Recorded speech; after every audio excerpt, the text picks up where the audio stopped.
Hello friends, मैं हूं जुबैर आलम और आप देख रहे हैं जेड कैरियर गाइड, जिसमें बात करते हैं सिर्फ कैरियर और अर्निंग से रिलेटेड।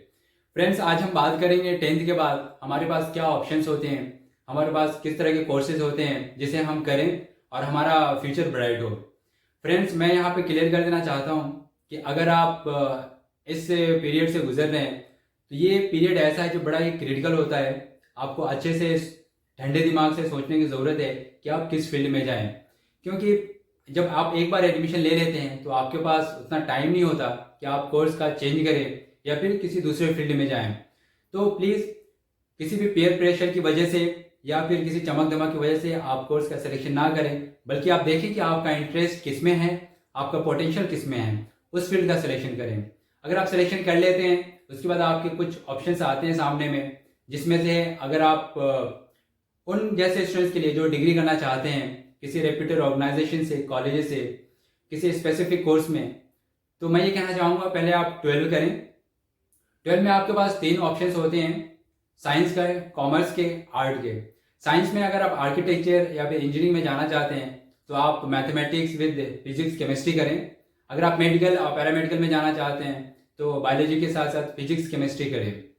फ्रेंड्स, अगर आपको चार्टर्ड अकाउंटिंग या फिर फाइनेंशियल एडवाइज़र, ब्रोकरेज में जाना हो या फिर फाइनेंशियल एक्टिविटीज से रिलेटेड फील्ड में जाना हो तो कॉमर्स लें। ये काफ़ी अच्छा फील्ड है, काफ़ी अट्रैक्टिव है, क्योंकि आपको तो पता है फाइनेंस के बगैर कुछ होता ही नहीं।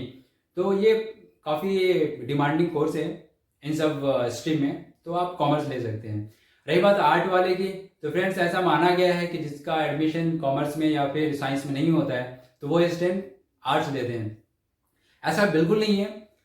ये ऐसा सब्जेक्ट है जिसमें आपको पोटेंशियल को एक्सपोजर करने का बहुत बड़ा मौका मिलता है।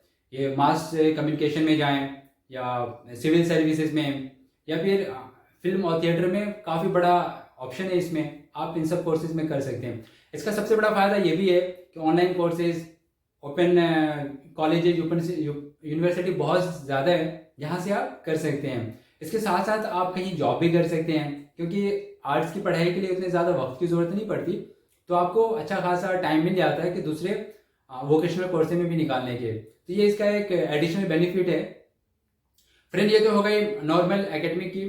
कुछ स्टूडेंट्स ऐसे भी होते हैं जिनको 10th के बाद किसी इंजीनियरिंग कॉलेज में या प्रोफेशनल कोर्स करने की ज़रूरत पड़ती है, तो उनके लिए भी है पॉलिटेक्निक। आप वहाँ से 3 इयर्स का डिप्लोमा कर सकते हैं।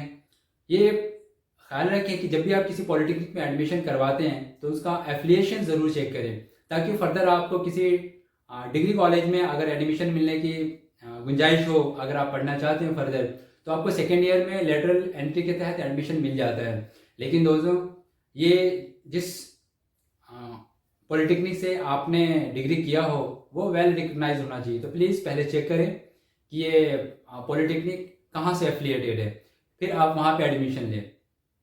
कुछ कोर्सेज के मैं नाम ले लेना चाहता हूँ यहाँ पे, जैसे आप diploma in mechanical engineering, automobile engineering, chemical engineering, mining, hotel management, इन तरह के कोर्सेज आप कर सकते हैं। और कुछ कोर्सेज के लिस्ट यहाँ पे आपको स्क्रीन पे पता चल जाएगा। वीडियो को पॉज करके आप वो सारे कोर्सेज नोट कर लें जिसमें आपका इंटरेस्ट है। तो फ्रेंड्स, ये तो हो गई बात पॉलिटेक्निक की डिग्री कोर्सेज की। इसके अलावा भी दूसरे कोर्सेज हैं उन स्टूडेंट्स के लिए जिनके पास टाइम कम होता है। वो ये ऐसा सोचते हैं कि 10th के बाद ही आफ्टर 6 मंथ्स या फिर 1 ईयर और 2 ईयर्स वो कुछ जॉब करना चाहते हैं, क्योंकि उनकी फाइनेंशियल कंडीशन इतनी स्टेबल नहीं होती, तो उनकी जॉब की रिक्वायरमेंट होती है। तो इन सब के लिए भी बड़े अच्छे अपॉर्चुनिटीज़ हैं। जैसे आप ITI से कर सकते हैं।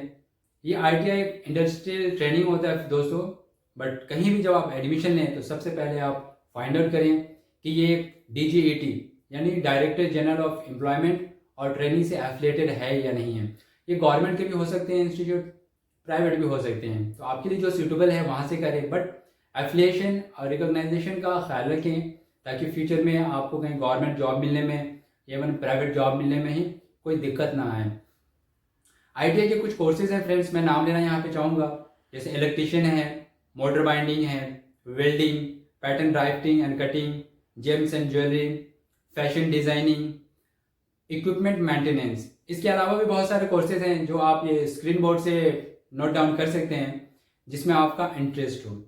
फ्रेंड्स, अगर कंप्यूटर में आपको इंटरेस्ट है तो आप इस फील्ड में भी जा सकते हैं। यहाँ सॉफ्टवेयर हार्डवेयर से रिलेटेड बहुत सारे कोर्सेज है, शॉर्ट टर्म कोर्स होते हैं, बहुत ही डिमांडिंग कोर्स है मार्केट में। अगर मैं कुछ कोर्सेज के नाम लेना चाहूँ तो एसईई एनालिस्ट, साइबर सिक्योरिटी से रिलेटेड जितने सारे कोर्सेज हैं वो काफ़ी डिमांडिंग हैं और जॉब ओरिएंटेड हैं। फ्रेंड, इन सब कोर्सेज की सबसे बड़ी खासियत ये है कि ये बहुत ही वर्कशॉप ओरिएंटेड होते हैं। इसमें थ्योरी की पढ़ाई थोड़ी कम होती है, ज़्यादातर प्रैक्टिकल होता है। तो जब आप पास आउट होते हैं यहाँ से तो आपको जॉब बड़ी आसानी से मिल जाती है, क्योंकि मार्केट में सबको काम चाहिए होता है। तो यही एक वजह है इन सब कोर्सेज की जो काफ़ी अच्छा है। फ्रेंड्स, इसके अलावा मेडिकल में डिपार्टमेंट में भी बहुत सारे इक्विपमेंट्स होते हैं, जैसे MRI, CT scan, x ray machine. तो इन सारे मशीनों को ऑपरेट करने के लिए एक प्रॉपर वेल ट्रेन टेक्नीशियन की ज़रूरत पड़ती है, जिनकी ट्रेनिंग प्रॉपर दी जाती है। तो फ्रेंड्स, इस तरह की ट्रेनिंग आप किसी मेडिकल इंस्टीट्यूट से या फिर किसी गवर्नमेंट रिकग्नाइज इंस्टीट्यूट से आप ले सकते हैं। ये 6 मंथ से 1 ईयर से, किसी किसी कोर्स में 1 ईयर एंड 6 मंथ का भी होता है। तो इस तरह के कोर्सेज ले सकते हैं और आपको डायरेक्ट इन सब इंस्टीट्यूट में, हॉस्पिटल्स में और पैथोलॉजी सेंटर में आपको रिक्वायरमेंट के हिसाब से आपको जॉब की अपॉर्चुनिटी मिलती है। फ्रेंड्स, अब बात करते हैं आर्ट्स के स्टूडेंट के लिए। जिनको आर्ट्स में ज़्यादा इंटरेस्ट है वो film, theatre, writing, journalism, event management, tour and travels में जा सकते हैं। इवेंट मैनेजमेंट के बारे में मैं कहना चाहूँगा कि इस तरह के कोर्सेज है जो सुनने में तो थोड़ा डिफरेंट लगता है, बट ये बहुत ही डिमांडिंग कोर्स है। आजकल पता है फ्रेंड, सब अपने अपने कामों में बिजी होते हैं और उनके पास उतना टाइम नहीं होता है कि वो जो ऑर्गेनाइजेशन चलती हुई रहती है उसके लिए वो खुद के लिए काम करें।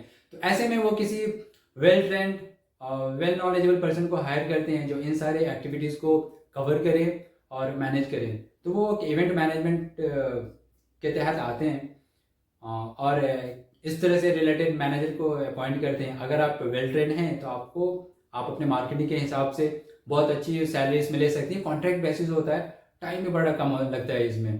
तो कम टाइम में, शॉर्ट पीरियड में आपका इनकम अच्छा खासा हो जाता है। फ्रेंड्स, ऐसा मानना है कि आईटीआई के डिपार्टमेंट में या फिर इन तरह के जॉब में कह लें कि सैलरी बहुत कम होती है। यस, ड्यूरेशन ऑफ ट्रेनिंग और एक्सपेंस भी कम होते हैं फ्रेंड्स। इसके हिसाब से कह सकते हैं कि ठीक है, अर्निंग थोड़ी कम होती है, बट स्टार्टअप के लिए काफ़ी अच्छा है, क्योंकि स्टार्टअप के लिए भी इन्वेस्टमेंट उतना ही कम लगता है और इस प्रॉफिट मार्जिन बहुत ही ज़्यादा फ्रेंड। सो इस तरह के कोर्सेज करें और अपने फ्यूचर को ब्राइट बनाएं। तो बने रहिए चैनल पे, लाइक करें, सब्सक्राइब करें। Thank you very much.